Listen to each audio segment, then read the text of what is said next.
એલી સા મૂકજે. પણ હવે બપોરના 12 વાગ્યા. મારી આમું બોલસ કીધું એટલું જ કરવાનું.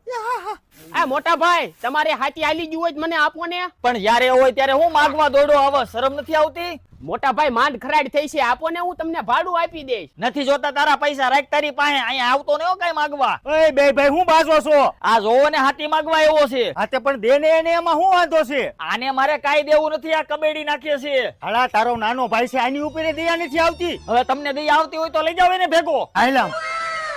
અરે વાહ, આ તમે બધું આનાથી આયકું. અરે હાઈકુઈ છે આનાથી અને દવા આનાથી સાટવાની છે. તું આ લઈ લે એટલે માથાકૂટ નહીં. આકવામાં તો સારું છે પણ મારે તો 20 ની જાળીનું વાવેતર છે. અરે એમાં મુજાઈ હું જો 18 થી માંડીને 40 સુધીની જાળીમાં વાવેતર થઈ જાય. અને આમ જો 3 કલાકમાં 1 જ લીટર પીવે. લેવું તો મારે છે પણ તે એમાં મુંજાઈ હું ગયો, આમાં 40% સુધીની સરકાર માન્ય સબસિડી પણ મળી જાય. એટલે આમાં તો બહુ મજા આવે છે.